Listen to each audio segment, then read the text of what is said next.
Hey, beautiful soul. Welcome to Spirit Speakeasy. I'm Joy Giovanni, Joyful Medium.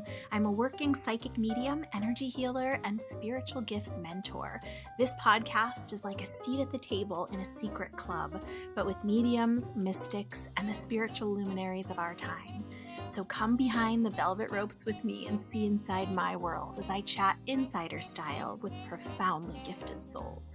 We go deep, share juicy stories, laugh a lot, and it wouldn't be a speakeasy without great insider secrets and tips. You might even learn that you have some gifts of your own. So step inside the Spirit Speakeasy.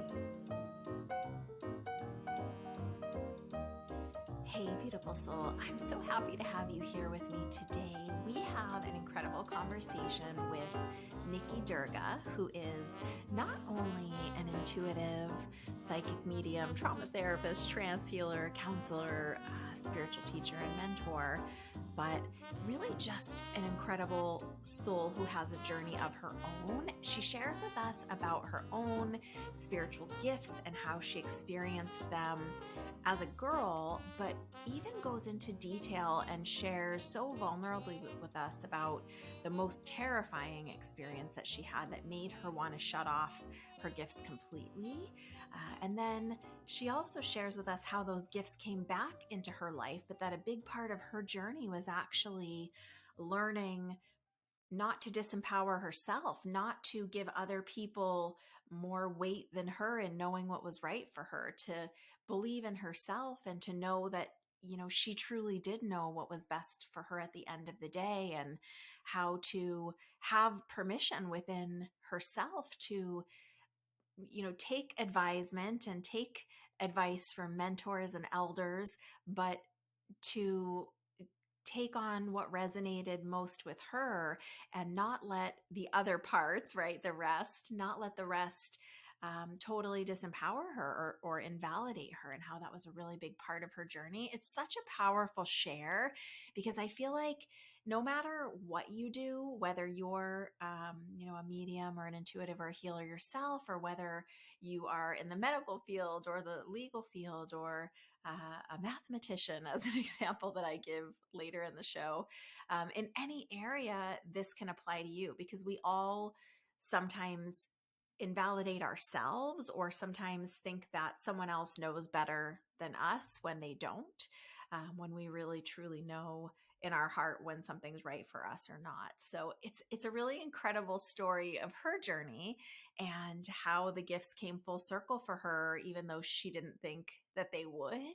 And she was a business owner, owning a couple franchises of coffee stores, and then noticed, you know, some real shifts coming back into her life. So I'll let us get into the conversation so you can hear her explain it. She explains it much more interestingly and eloquently than I do, but there are some powerful messages all throughout. And she really, the pearl of wisdom at the end, which I realized I had forgotten in Nancy's episode to do the spirit speed round. We just got talking on another topic, and I got so focused that I left it off for time. But so we get back into the spirit speed round, and the pearl of wisdom that Nicki leaves us with at the end is an incredible introspective thought to leave us with. So make sure you stay for that. Right before we get to the conversation, I just want to remind you, we've got that free live workshop, Ignite Your Intuition in Just 5 Days, starting April 10th. It's so close.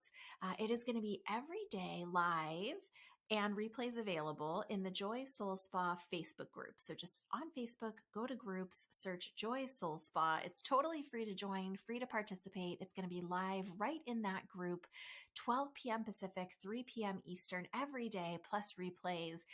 You don't need to sign up for anything except the group to see all of the recordings and to learn all of the exercises. And we're just going to really teach you how to tune into your intuition, how to understand what's happening, how to work with it in real and valuable ways, some workarounds in the meantime while you're getting used to how it works, how to get a sign to answer even your most pressing questions, how to connect with a loved one in the spirit world. We're going to do some free live mini readings. It's going to be a lot of fun, and you're going to really get some working understanding and experiences with your own intuition. So come join me April 10th, Ignite Your Intuition in just 5 days, live in the Joy Soul Spa Facebook group.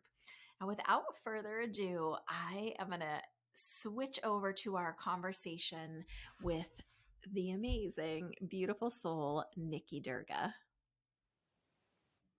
Hey, beautiful soul. Welcome back to another episode of Spirit Speakeasy. If you are a returning listener, we're so happy to have you. And if you are new, get ready for a really exciting conversation today. I'm going to just introduce my guest and get right into it with her. Her name is Nicki Durga. She is an intuitive, a trauma therapist, a trance healer, counselor, coach, spiritual teacher, and mentor. And, having received some of the most extensive training at the Arthur Findlay College with some of the best mediums and healers in the UK, Nicki offers psychic and mediumistic readings, spiritual assessment readings, and trance healings. She also does a lot of intuitive counseling sessions, as well as trauma therapy called Emotional Alchemy. She's a certified life and transitional coach and offers coaching services as well as development sessions and classes to help people open their own spiritual gifts. Nicki's goal in every session or reading is to hold space for her clients and help them move through what may be holding them back emotionally, mentally, or physically. Help me welcome today's guest, Nicki Durga. Hey, Nicki. Thanks for having me. Yeah, of course. I'm so happy to have you here with us. It's not in this segment of your bio that I just read, but I looked at your other bio that's on your website, and I'm so curious to know more about your journey to embrace your gifts, to step into them more fully. I know you mentioned you were aware of some of these gifts when you were a kiddo. How did that work for you? Oh, man. Okay. Yeah. So I definitely was aware of sensitivities as a kid, and it was really scary. And I think that's probably super common for people who are sensitive. I feel like it's a common story that we all share, that we were aware of it. We didn't know what to do with it. Kids typically don't have discernment over what's light and dark. And that is absolutely my story. I was aware of spirit. I could feel them, see them, hear them. And it was terrifying. And so I pretty much shut it down. I came in being a super sensitive empath. So outside of the mediumistic stuff, I was always working on a psychic level, even as a kid, and didn't know that that's what I was doing, but I was. And then, I really just kind of let it go dormant for a long time. And I feel like for me, it just came back and was really in my face as an adult, to the point that I couldn't really ignore it anymore, which is when things got like fun and interesting. I'm so interested to just hear your perspective on the shutting it off part when you were young. Around what age was that? Is this something you had the cognition to do intentionally at that time, or was it more just a refocusing to quiet it out? Yeah, you know what? It was, I think, looking back, I feel like, so there was this one event that happened that I will never forget. It was the most terrifying night of my life, and I was 8 years old. And a lot of the spirit experiences that I had as a kid happened in my grandmother's house, and this happened there. And if I remember right, I think this was the first time that I saw spirit, but my 8-year-old mind thought it was a person, and I thought I was like gonna get hurt by a real person.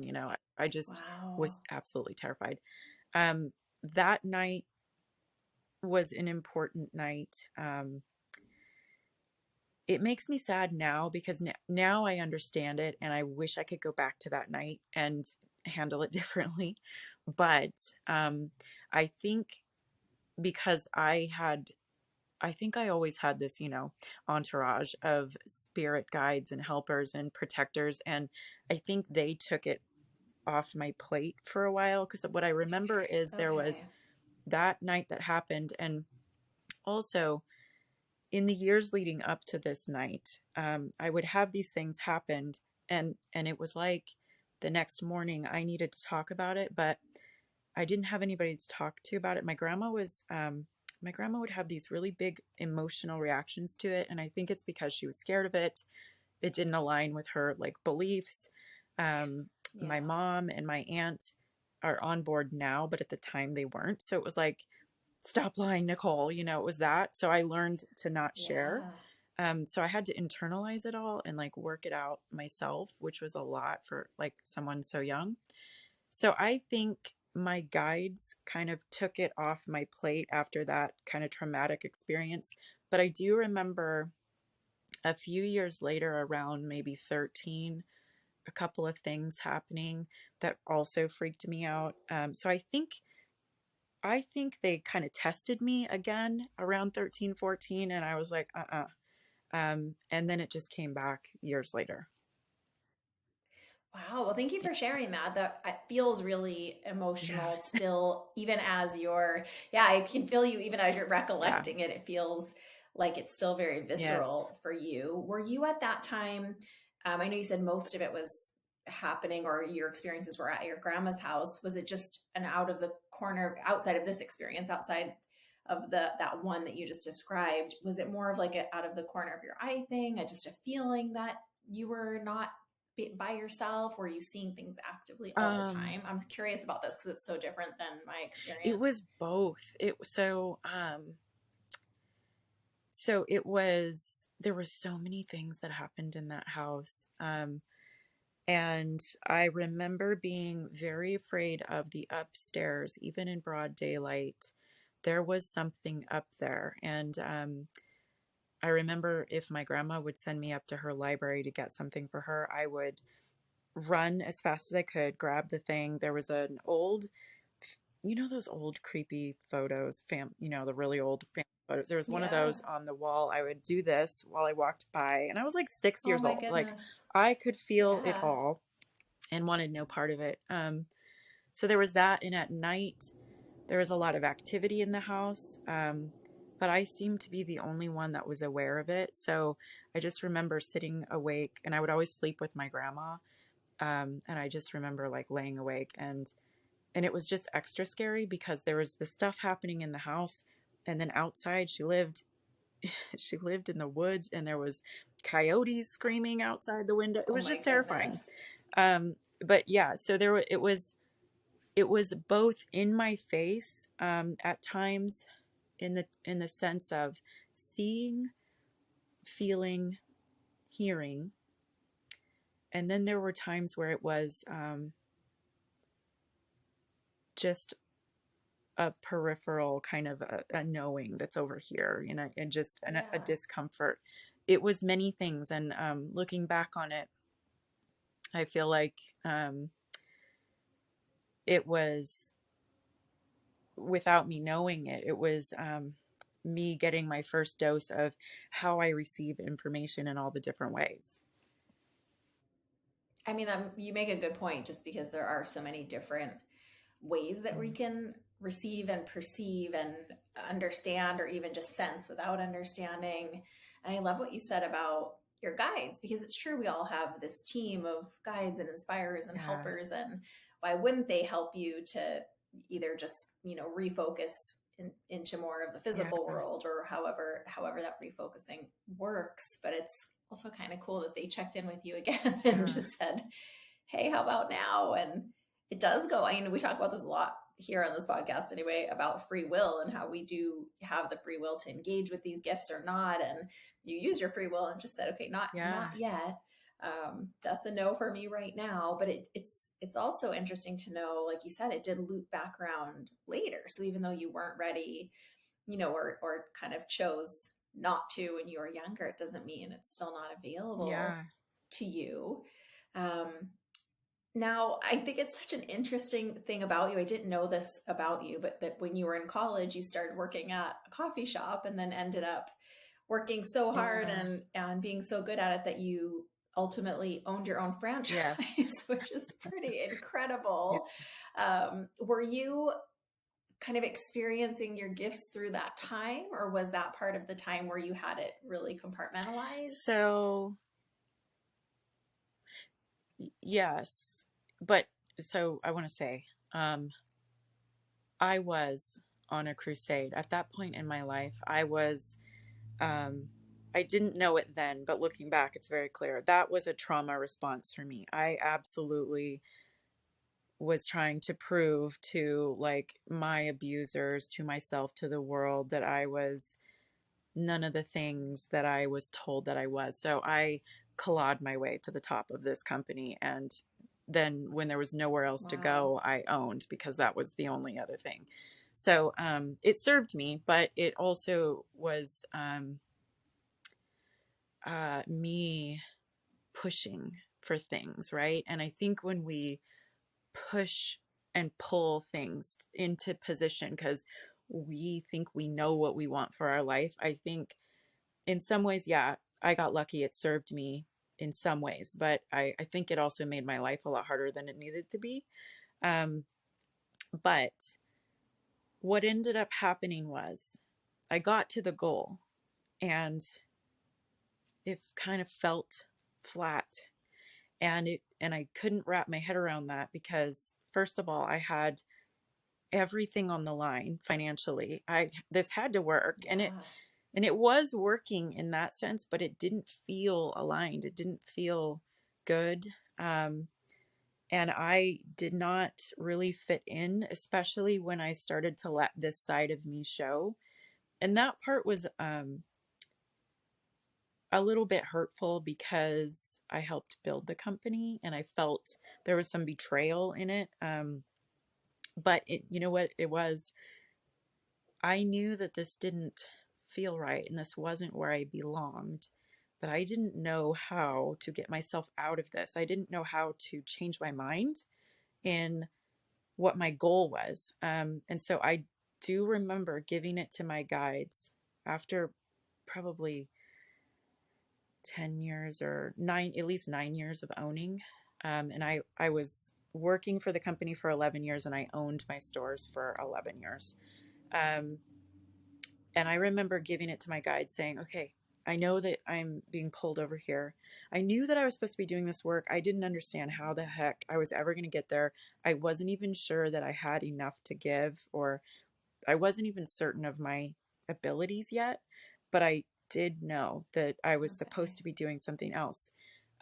However, what was happening in those years of me owning was I found myself having like 40 young employees. Most of them were just broken in their own ways, and I could see it. And I wanted to help. And I remember asking myself, like, okay, how can I help them? How can I make them not afraid of me?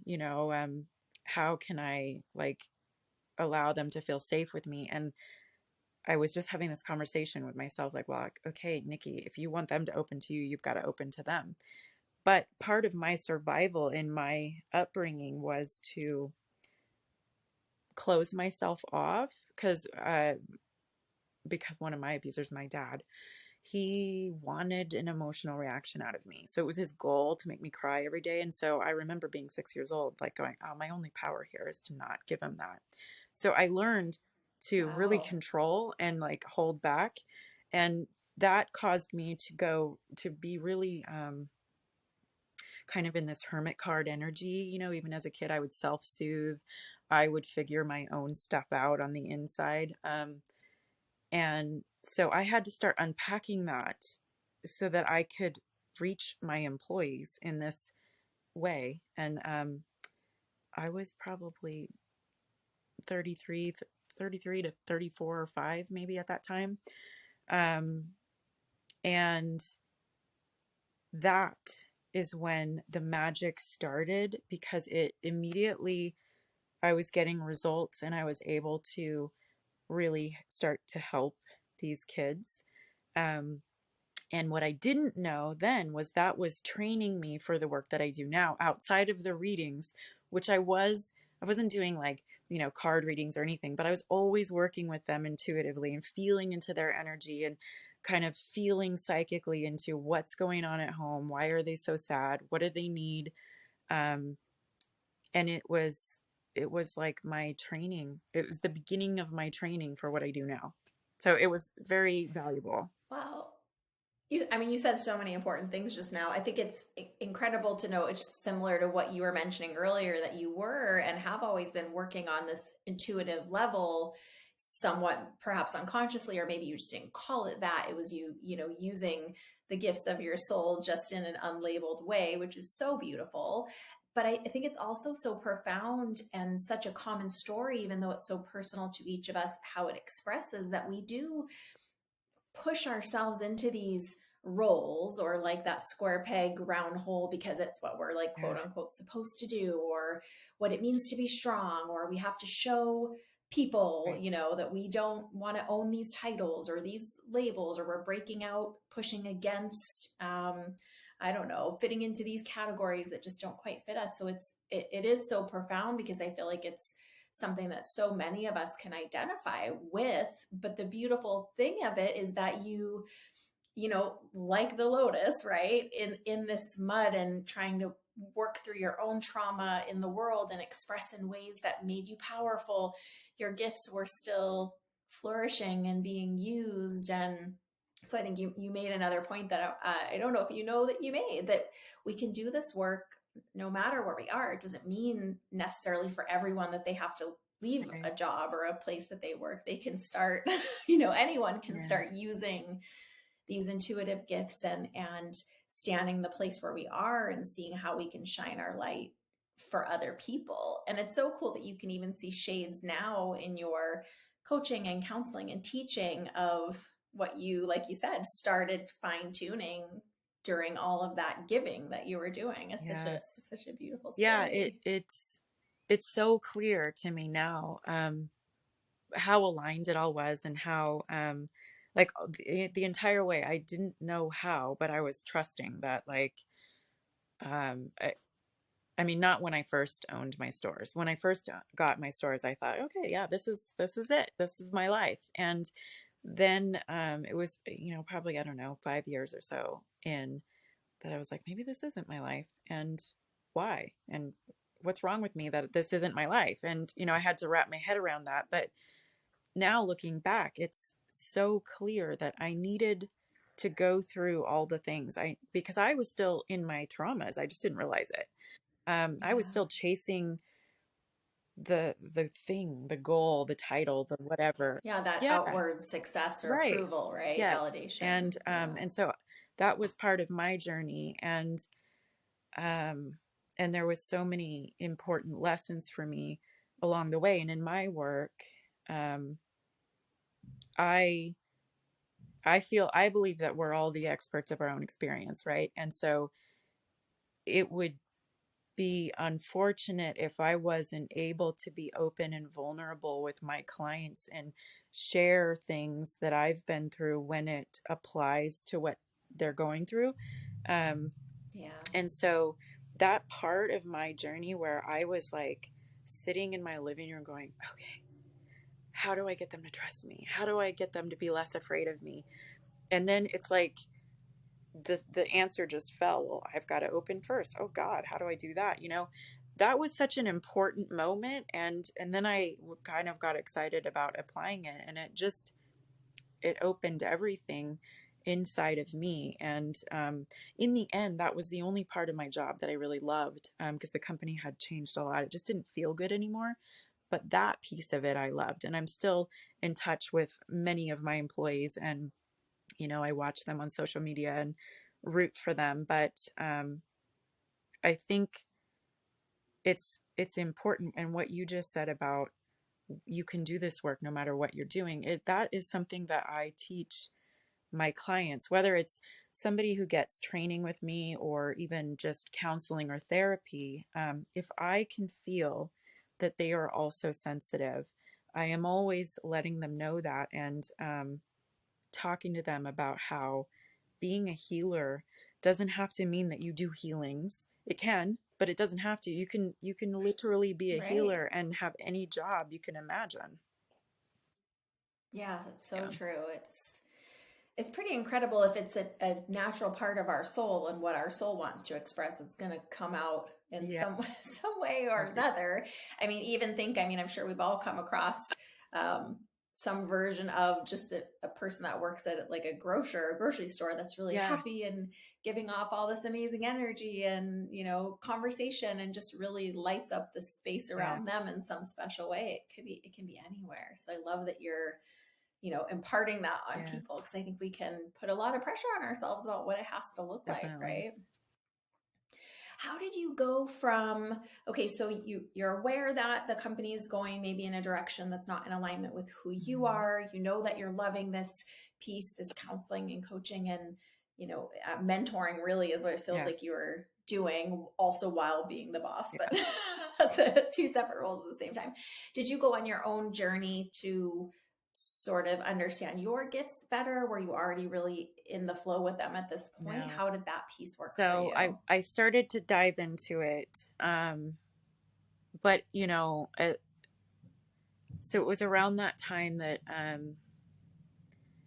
I was beginning to learn how to meditate. I was beginning to learn how to meet with my guides, which I didn't have a mentor or a tutor at the time. I was teaching myself, and I stumbled upon a really cool process that I love to share with my students now about meeting with their guides and getting to know their guides. And it made the process really fun for me. But during that time, I had been this like overachieving workaholic. Like my identity was kind of grossly attached to that, which now it's so clear was such this trauma response. And so I was having to detach from that. Um, and so I was having more spiritual kind of experiences. I was training a little bit. Like I remember taking Reiki 1 and 2 during that time, which I love Reiki, but I couldn't figure out why it didn't really fully resonate for me. Like I love to get Reiki. I love that I have Reiki, but I knew I wasn't going to do it. And that was a little Yeah. bit of a confusing thing for me, which I understood later. Um, I feel like trance healing found me. I didn't even know what that was because we don't really have that here. Not very often do you hear about that. Same. I'm a trance healer too, and it found Yeah, me too. So I want to yeah. hear about that too when we get there. So during that time, I was dabbling. I'll call it dabbling, but I still had all these employees, these two stores. And so it wasn't my life yet. And then my life opened, and then I dove heavy into the real training for like a year. I was really um, in the training before I started working professionally. And I remember when we met, I feel like I had met you not that long after you had come back. Did you spend a whole year in the UK at So AFC, Arthur Findlay, or did you go for it a few was that courses? year. I would go for 4 to 5 weeks at a time. And I met you after my first trip, which I'd done two back-to-back courses. Then that was like, I think we met in May. So we did Mavis's workshop here. And Yeah. then I went back um, 4 more times for like 4 to 5 weeks through the rest of Wow. that year and then the beginning of 2019. Um, so I did a lot of coursework, and then I did more coursework here. And in one of my trips, I even trained with one of my tutors outside of the college, like quite a bit. Um, That's it cool. was a lot, and I felt like I put myself on this fast track. Um, but it felt really aligned, and it like the timing was right. I love that. For those that may not know, and some may know what it is. Arthur Findlay College is in Stansted in the UK, and it is an amazing old Tudor manor that was left to the development and study of psychic sciences and mediumship, and it still runs as a school today. You can go over there. It's really cool. There are dorms there, and it's from what I understand, it's the old quarters of the staff of the home. And you know, just like dorm style, you room with other people and you're on these courses that are usually week long, intensive courses where you're starting at, what is it, like 9 a.m. and then you go to like 8 p.m. or Yeah. something with breaks and lunches It's and long things days. about. it's, Yeah. it's long days. And you're just in this amazing bubble. I tell people, at least in the US, mediums lovingly refer to it as like Yeah. the Yeah. Hogwarts of mediumship. It's an amazing place for anyone who ever gets a chance to go there.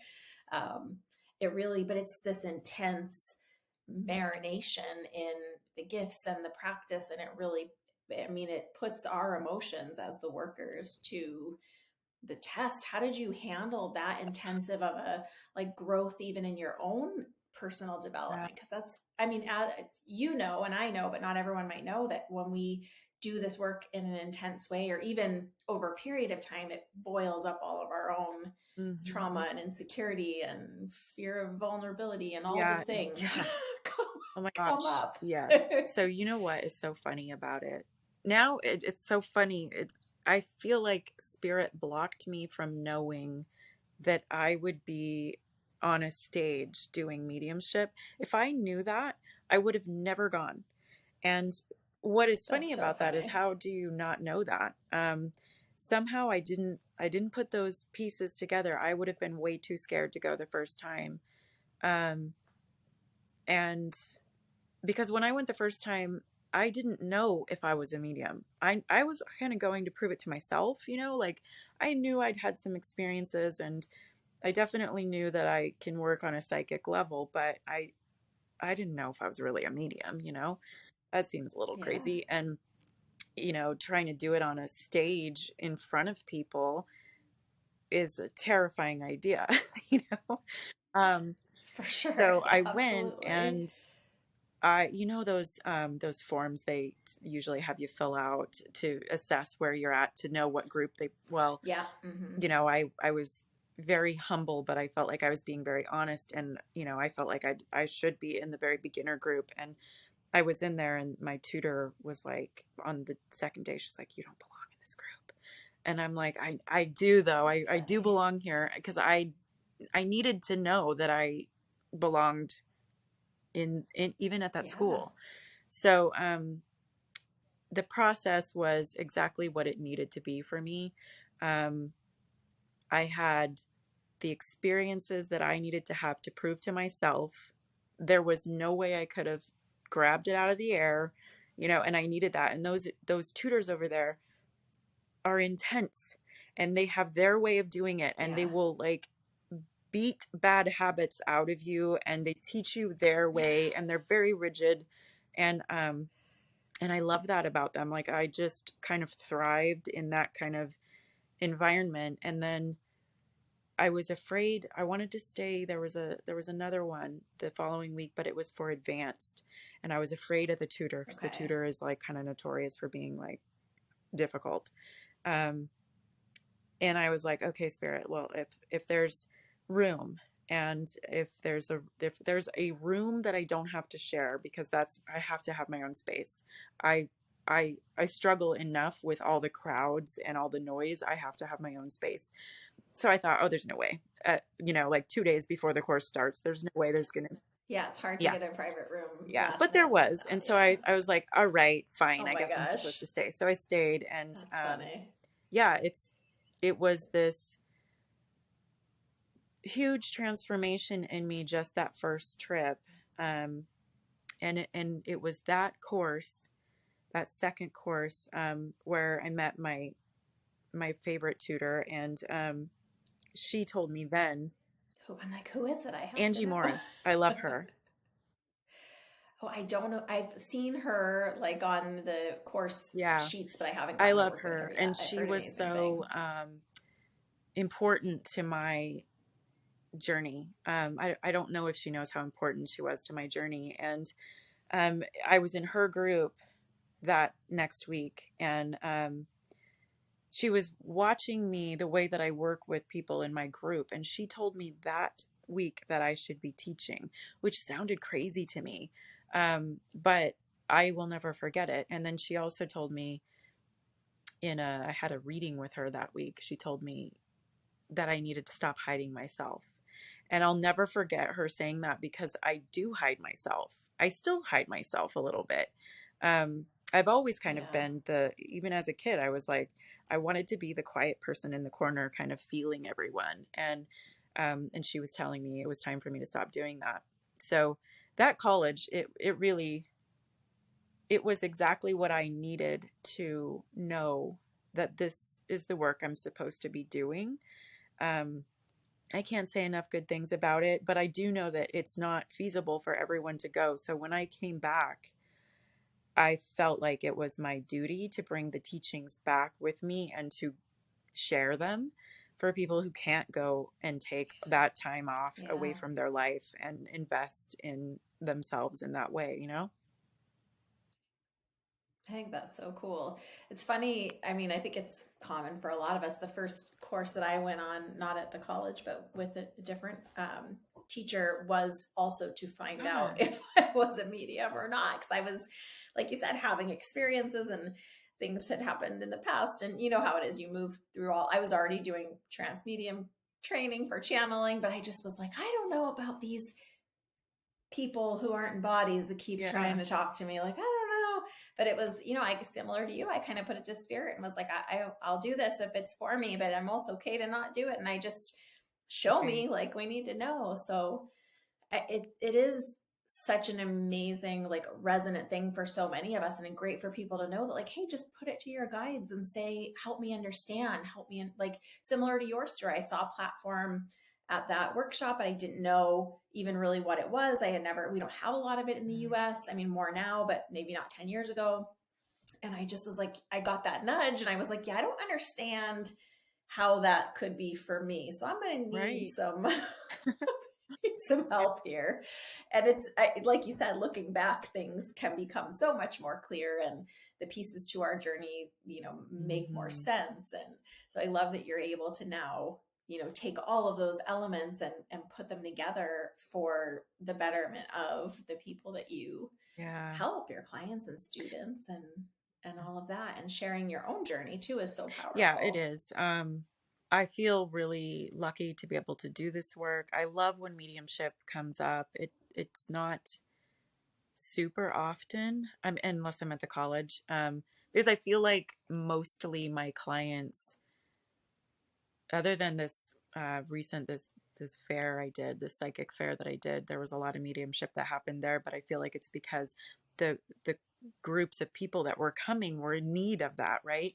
But the people who book Yeah. with, at least me, I don't know if you deal with this, they're not looking for mediumship all the time. They're looking for a healing, Not or all the time. That's right. psychic Yeah. level work or counseling or whatever. And so I love when the mediumship gets to happen, but it's kind of a special and rare occasion for me unless I'm working an event.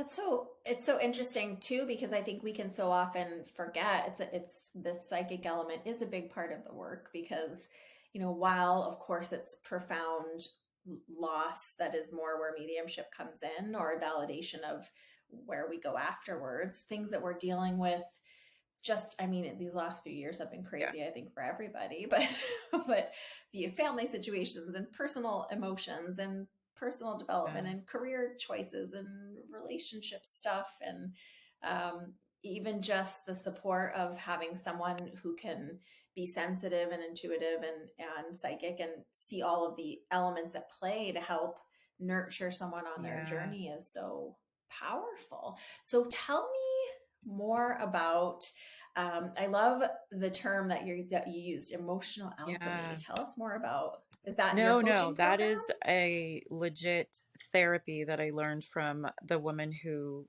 created it. And it's a therapy that combines like different therapies. And it's really cool. And you know what is, I feel like I need to say this.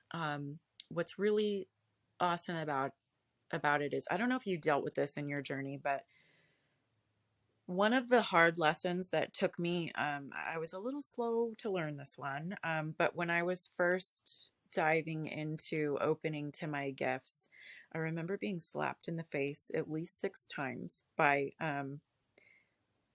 feeling like people I respect who do this work, who've been doing it for 20 or 30 years, must know better than me, right? Like, I Yeah. had, because I've always really trusted my own intuition, and I just remember having these moments of consulting with like these people that must know better than me because they've been doing it for so much longer, and then they would tell me something opposite of what I was feeling, and I would feel almost gutted by it because it was this jolt, because it didn't match what I felt, but they must be right, I must be wrong. And That's so so hard. I thankfully learned that like, no, that's actually not true. That, while I still respect them and I still think their work is amazing, no one can tell us stronger or better or, more correct than what we feel for ourselves. And I Yeah. feel like I was so glad that I learned that before I learned this therapy, because the woman who created it is not a psychic medium.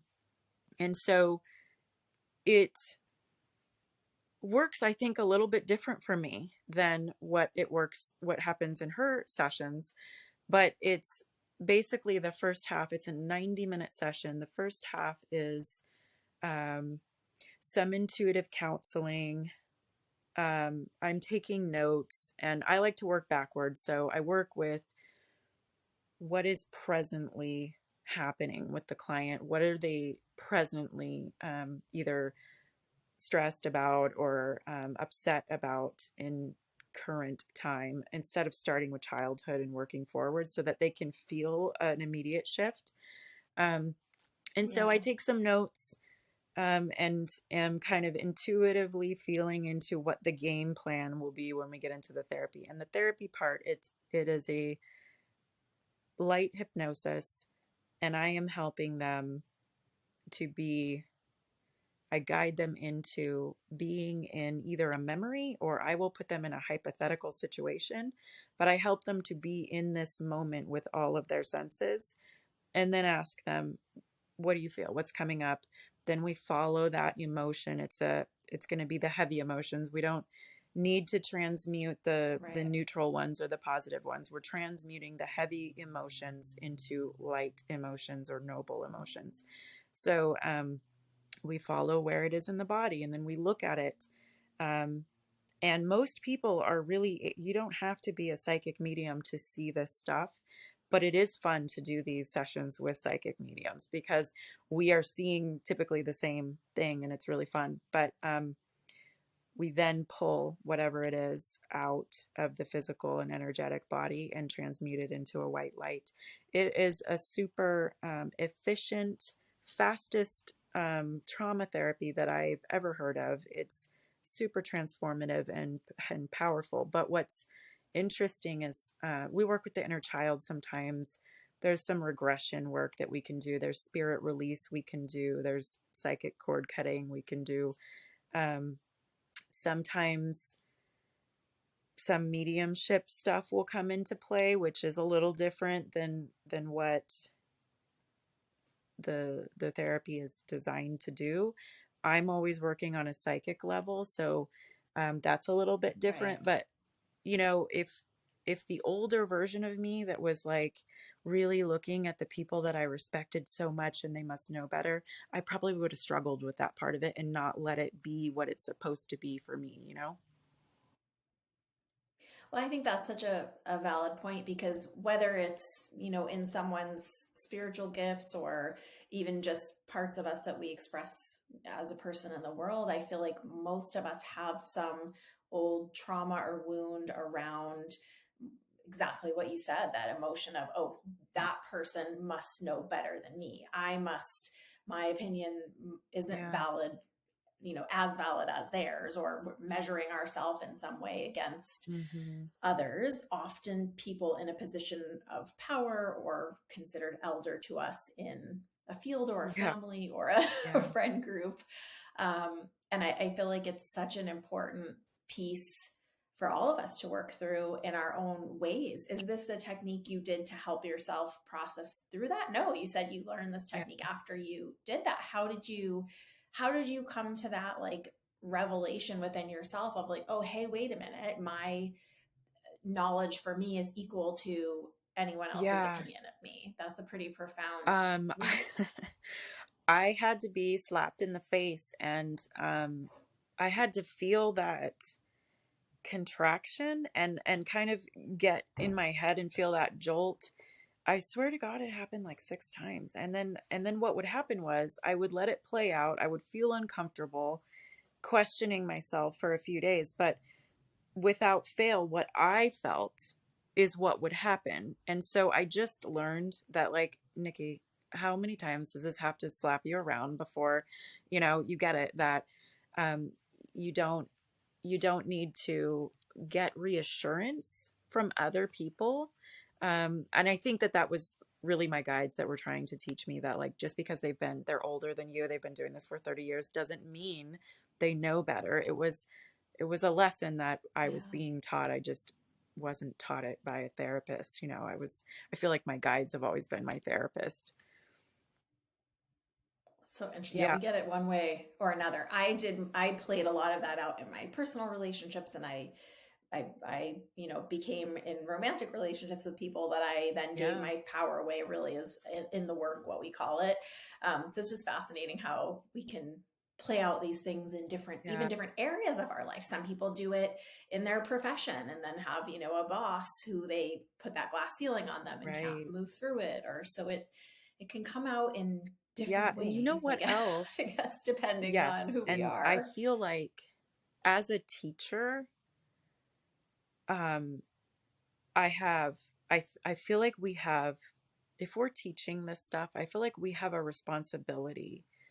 And I take this really seriously, to be very careful how we present information and tools to the people who are training with us. And what I've seen a lot of times with people who train with me is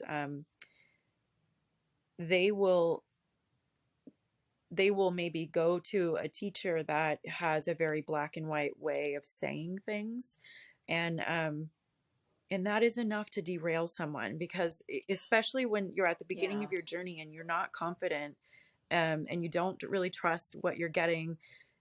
All it takes is one teacher that they put on a pedestal to say something in very black and white terms that doesn't align, or Yeah. it doesn't resonate for the student, for them to think they don't have it. And so the way that I teach, I make sure I am careful how I say things.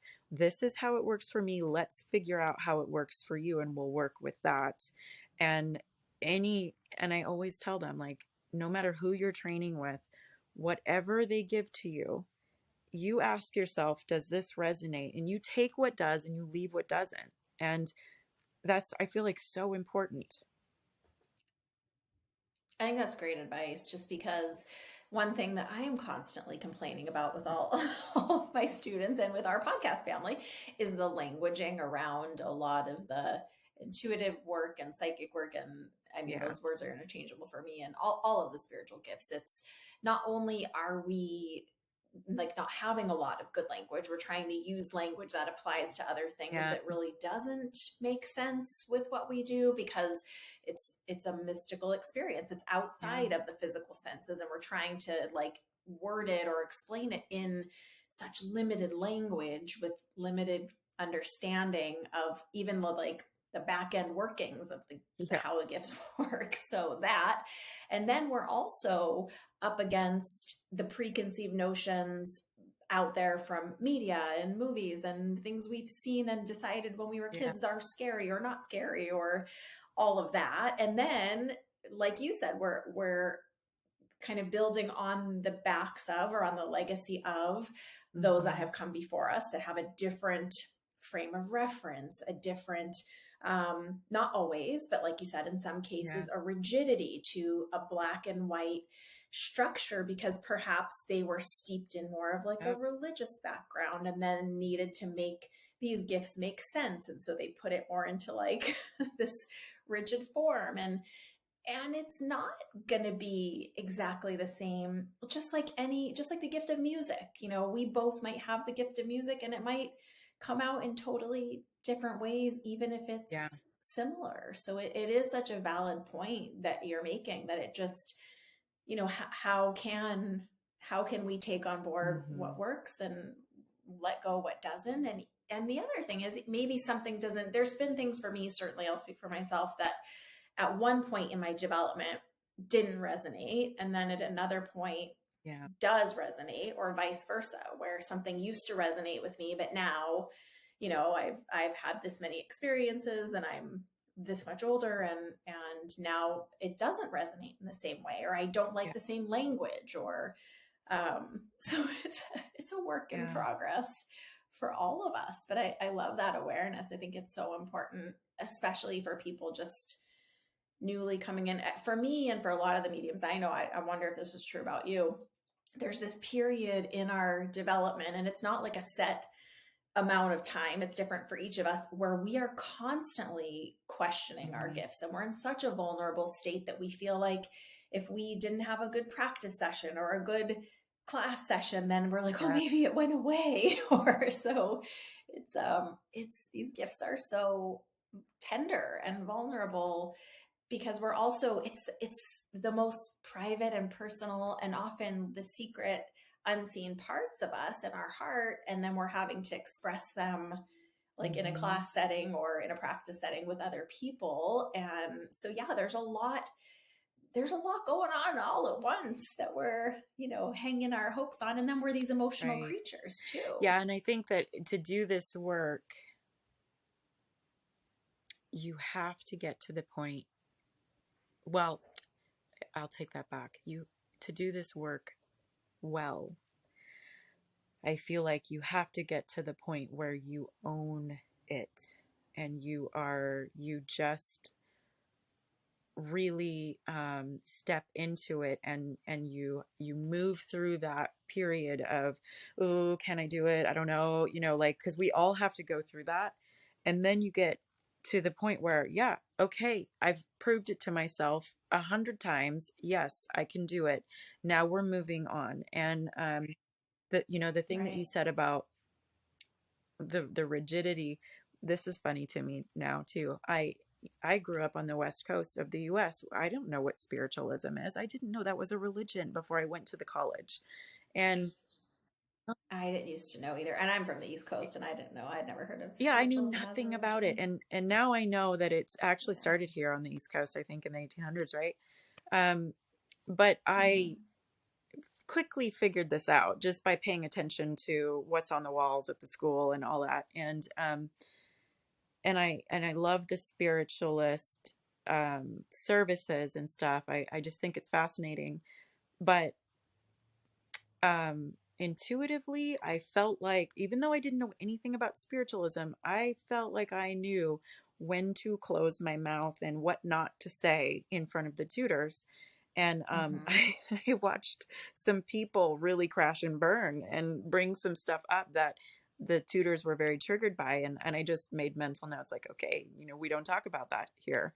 Um, and that's okay, Yeah. because they still have, they're amazing teachers, and they take what they do on a mediumistic level, on a healing level, on a psychic level, extremely serious. They're very disciplined, and I love that. I love that that's how I learned. But, Yeah.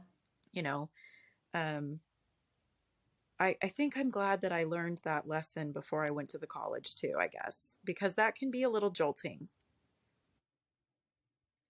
It can be, especially, I mean, I think it's Yeah, across any field. So I'm sure that someone who is like a budding mathematician, for example, and then they're under, at MIT, they're under a professor there who they're mentoring with and apprenticing with in that field. I'm sure it's right. crushing for any mentor to say anything harsh. And it is, like you said, like, I mean, I think that more of like that British vein of teaching, there's value there. It's the method I'm raised up in. And for me, it's an important foundation as well. But to your point, we are a collection of our Mhm. experiences and our gifts and the way we choose to express them. So, like you were saying, you did this in depth study, and the way I usually say it is like marination in this line of learning. But now you sometimes do mediumship, Yeah. and sometimes it's not at all a part of your sessions and your work with people. It might not be what they need, because at the bottom of all of the training that I think you and I are both trained in, it is to focus on what Mhm. is the need of the soul in the moment, right? And in the day of that session, which, as you know, and I know, might have changed since they booked the Yeah. session. Even like they might have thought they were coming for Yeah. one thing, but then they show up and it's a totally different, 2 weeks later or a month later, their life has upended Yeah. and something's, different. How do you go into a session? Do you have like a process to prepare?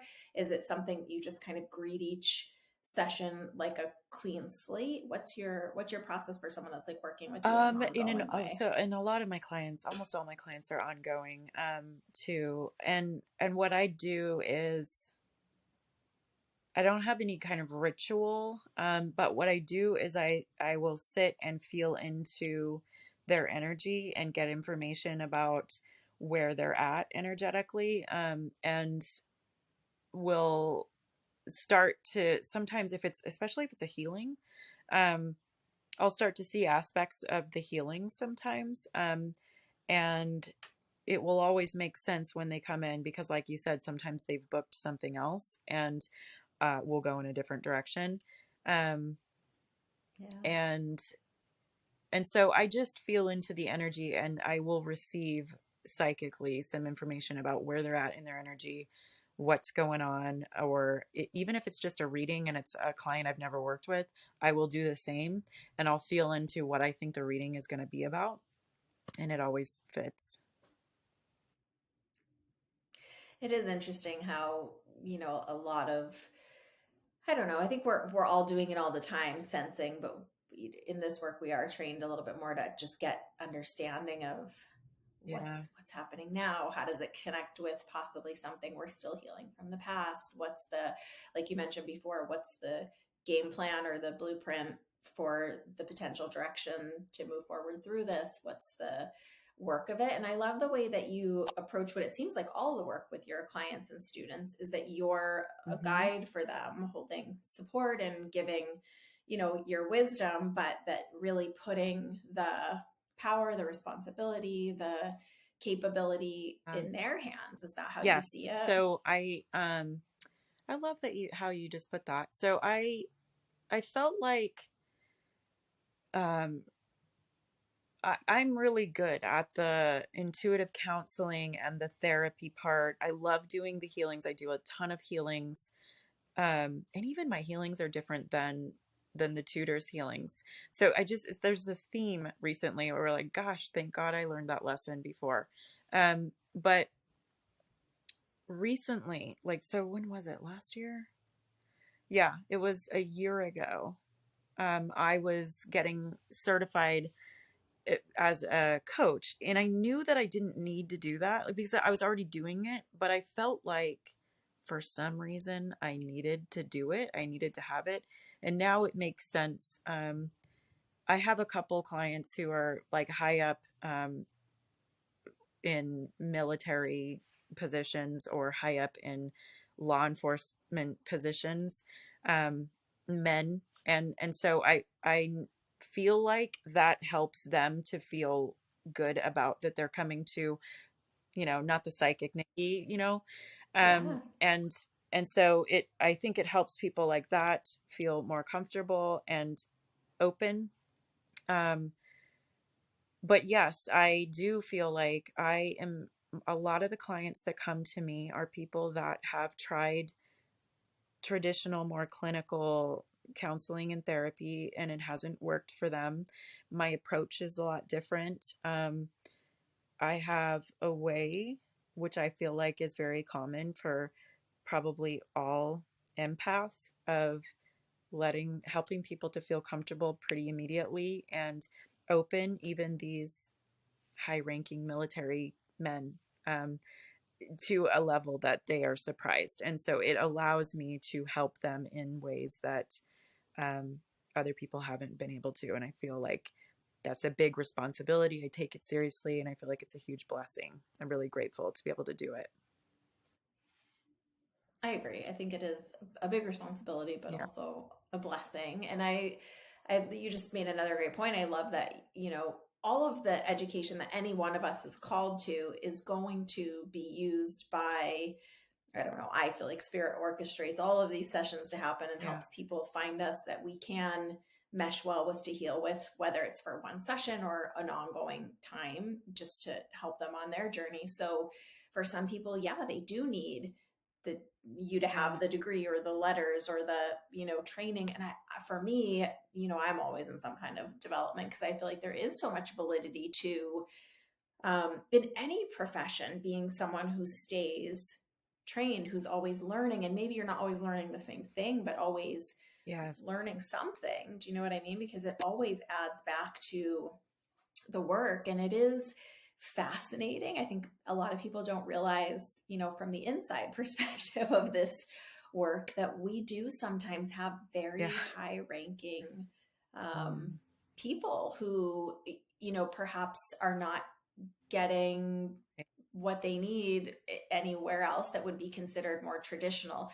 Not always, but more often than not, we're kind of the Yes. last I stop agree. of, like, for people of a certain vein of thinking. They've tried Yeah. doctors and therapists and other gyms and other things, and it's, their soul is still Right. hungry or searching or not feeling like they're entirely getting the healing that they need. And so I think people would be surprised to know. I think all of the spirit workers that I know, we have, some interesting, um, high ranking Yeah. professionals of many kinds that have the same problems Yeah. as the rest of us. It's one of the amazing, awkward and uncomfortable things about this Yeah. human journey, is that we all struggle with variations of the same life stuff, the same emotional stuff, the same types of wounds, even though they might be from different places and different Yeah. experiences. The emotions are just as powerful. So whether someone's, a school teacher or a high ranking Yeah. military official, um, there's healing to be had, which is so Yeah. And I amazing. do have a couple of clients who are professionals in mental health, like PhD holding professionals in mental health. And what I find about them, what they love about this is that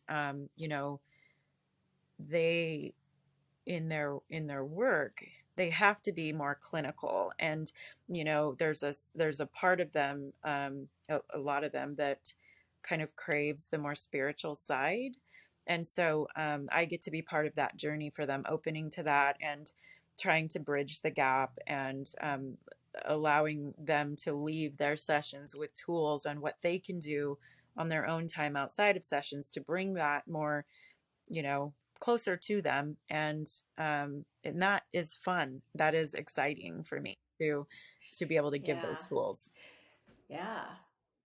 Well, and it's kind of first full circle in our conversation, because it just goes to show that, perhaps in those examples, like, they're not going to go from being a PhD level therapist to Right. being a medium, maybe for them, but they still could Yeah. use those tools, develop and hone their own spiritual gifts, and use it.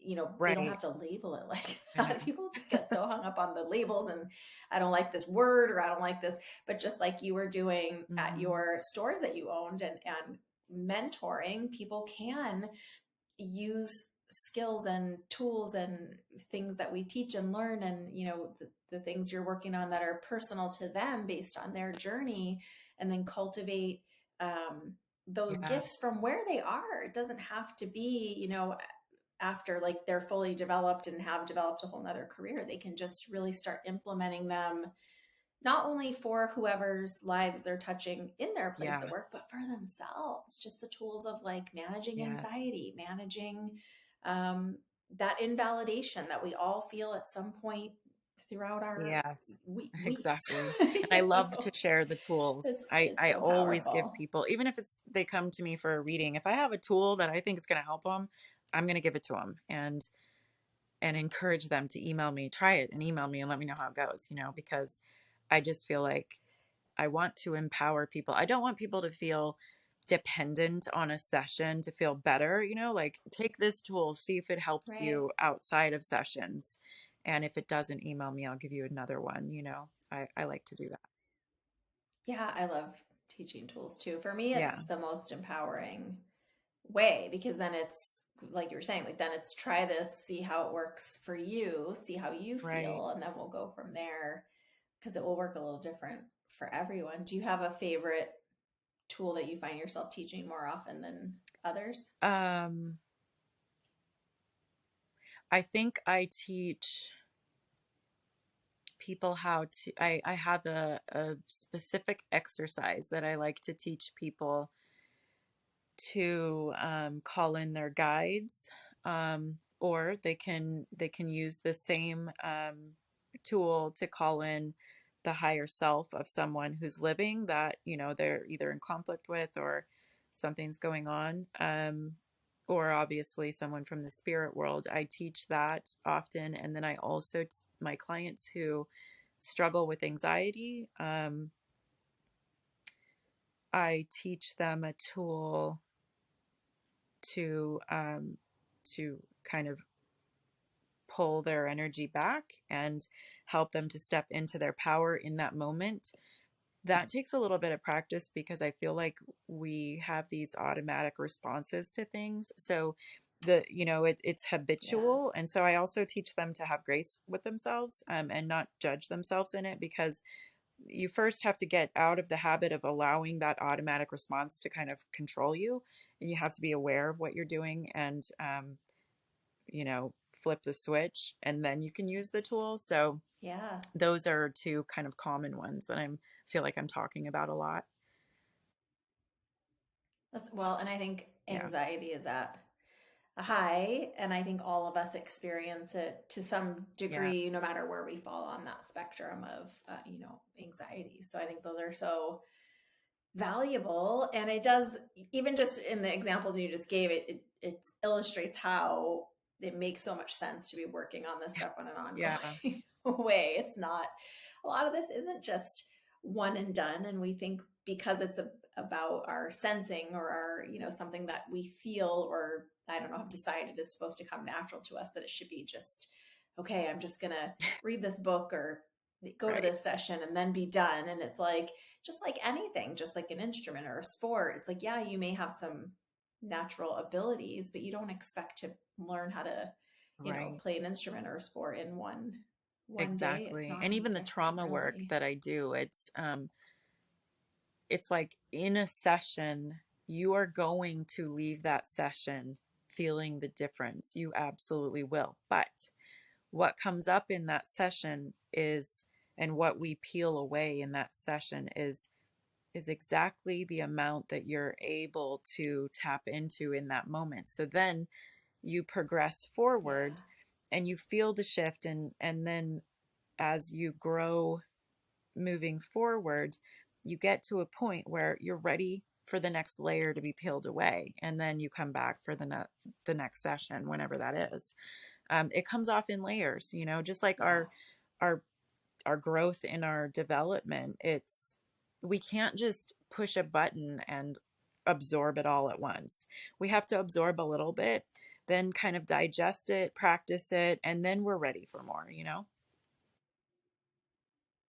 Yeah. And I feel like we boil it down to these Yeah, buzzwords like integration, but that's really what it is. It's hearing it, understanding it, kind of processing it, identifying it, working with how is it showing up in the moment. Like you said, if you're having an anxiety response, how do you recognize that in the moment and work with it in the moment? Like all yeah, of that takes some practice, and I love that you are such an emphasizer of grace because um there was a comedian that said it, and it's we don't like watch babies learning to walk and then Right. say like, lay down, baby, Exactly. like, why are you Yeah. falling down? So it's baby steps, and it's giving ourselves Hmm. grace, because we're going through lots of emotions and lots of things happening Yeah, all at once, all the definitely. time. Wow. Well, are you interested, excited, ready Yeah. to shift gears a little bit and do some Yeah. What is spirit speed this? round questions? It's four really fun questions that I do at the end of pretty much every episode. They don't take too much thinking. I'll run through them with you really quickly. They're just fun perspective kind of questions. The first one is, share one thing that really shocked you or was unexpected about your intuitive or spiritual gifts. Um, Honestly, I feel like it was learning that I had mediumship. I think that was a shock. I remember just being like, "What?" Um, when I was being trained, like things coming on the platform, it just really surprised me. Things that were coming that I couldn't have dreamt up. I also had an experience where I was forced to go on the platform to demonstrate trance mediumship. I had never been in trance before, and I Oh, also knew not to argue with the tutors, so I was up and walking, but at the same time saying, "I don't think I can get into trance. I don't know how to do this." She's like, "I'm psychic. Don't argue." And she sent me up there, and oh I goodness. I had the strangest, most shocking experience, first time ever trying, and did have to contact speak through me, and that was pretty crazy. Yeah, that was wild. Wow. Were you like, for me, when I'm doing trance in that way, I'm more, I always, the way I explain it is, it almost sounds like I'm like under a swimming pool, like in the water, and I can hear talking, but I'm not like an active participant in the conversation, and I'm trying not to Yeah, listen. Is what I'm it normally doing. was, I remember feeling like, "Am I okay? Is this okay?" And it did feel like I was back here, something else.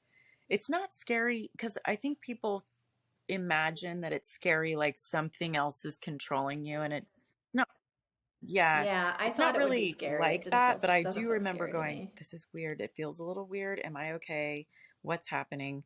In my head, I was just thinking that as I could hear a little girl's voice coming out, and it was bizarre. And then right after her, there was an older man's voice coming out, and my tutor who made me do this, I felt her sit next to me, and she like put her hand on my knee or on my hand or something to let me know that it was okay.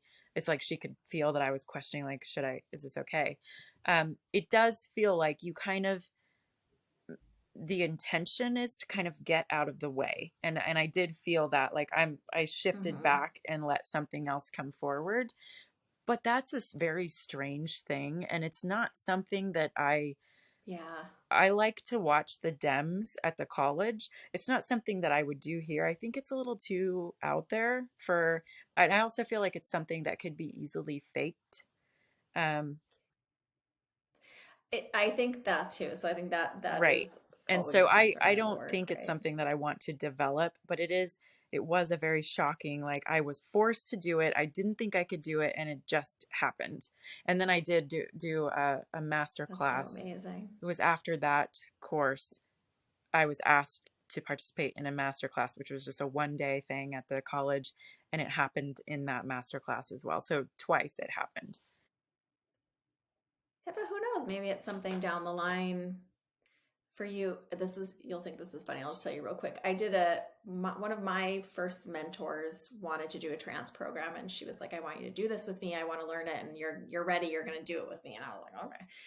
And I went into this program saying like, "Okay, well, I'm going to learn the healing part of trance. Like, I'll do trance medium healing, but I'm not doing the voice thing. Like, no one's going to talk through me. No voices are coming through." And Yeah. then of course, that's not the direction it went. I became comfortable with it and was able to do it. But who Right. signs up for a program to do something? It's like, Right. but I'm not I doing the know. things. It's funny when we think we have control.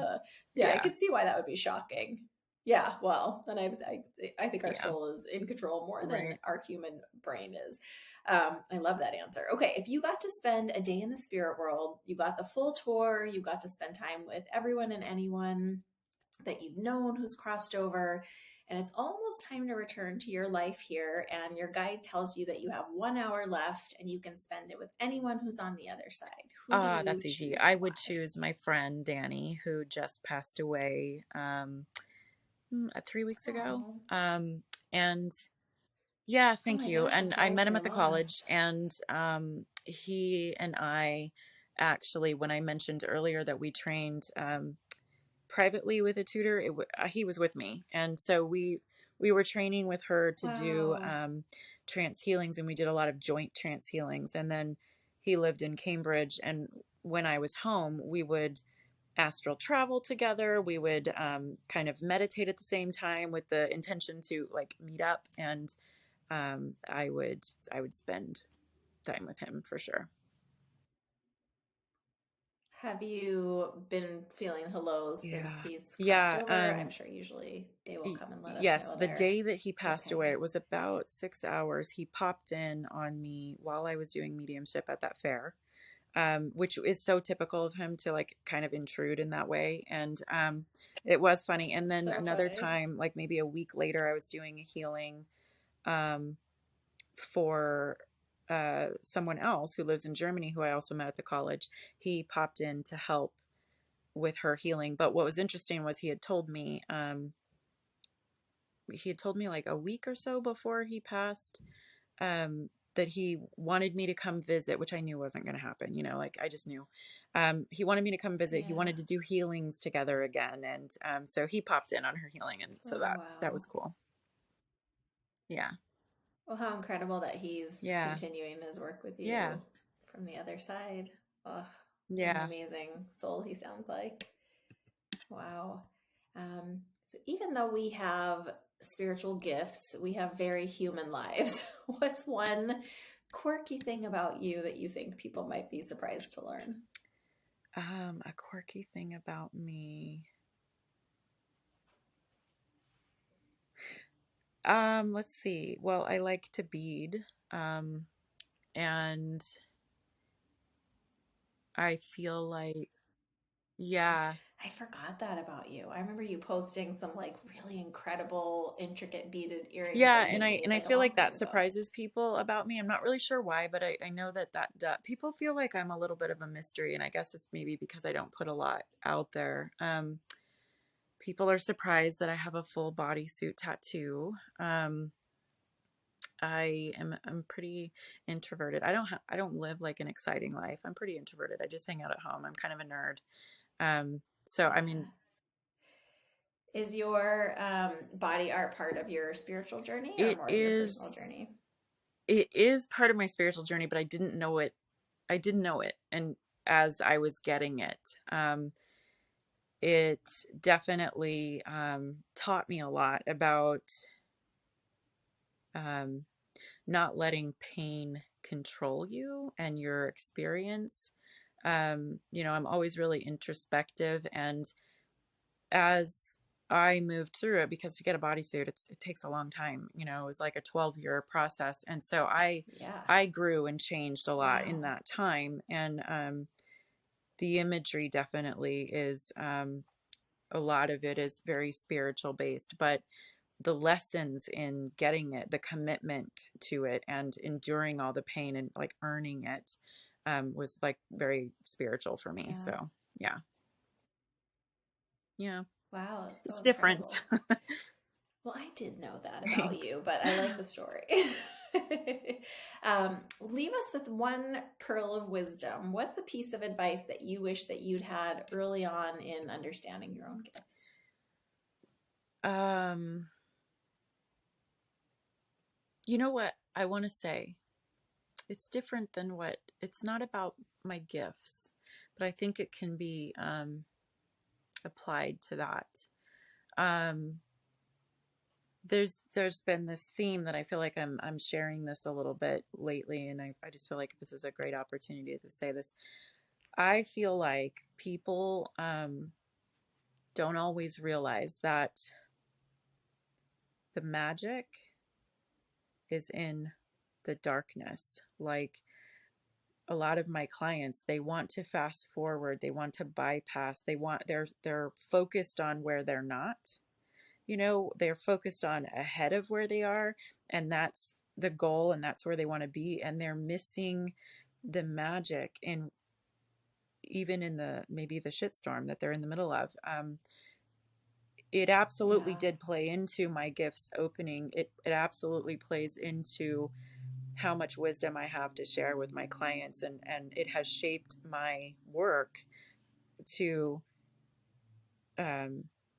I guess I just always had a knowing that in all of the dark times, in all of the challenges that um not to say, oh, everything happens for a reason, because I think that the people just way overuse that, but there is Yeah. wisdom, and there's magic, and there's depth in going through that absolutely shapes who we are becoming, and it shapes our future work, no matter what that work is. And so Yeah. I would say try not to fast forward through that, and try not to feel defeated that you haven't arrived at the finish line yet, because you might be leaving a lot of depth on the table.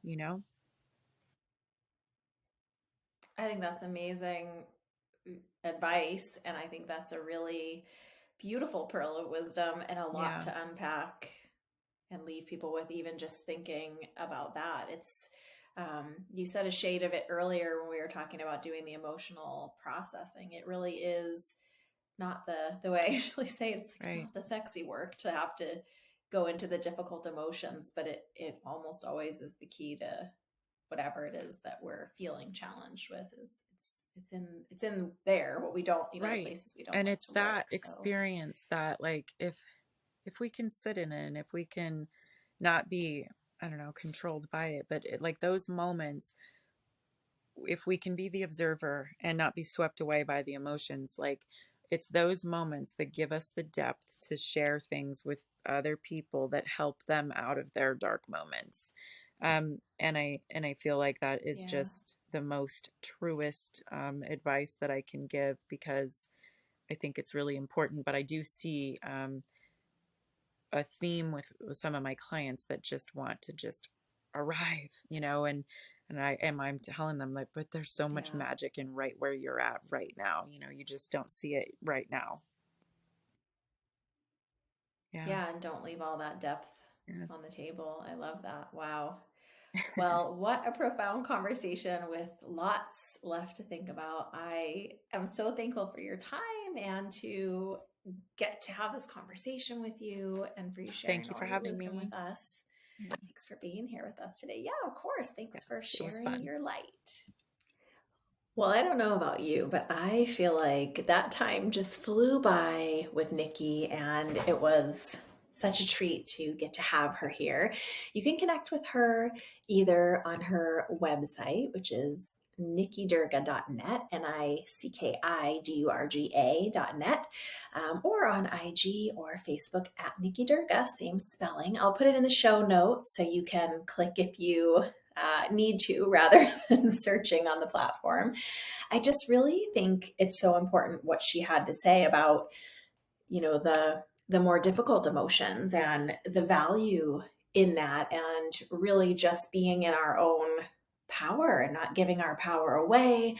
I think there's so much more to explore there, and I just really feel like I could have talked to her for several hours about all of this, let alone the tools for anxiety that she was mentioning, and just how any of us can use these spiritual gifts that we have, these intuitive abilities that we have, the ability to mentor, the empathic nature to feel and understand someone else's emotions.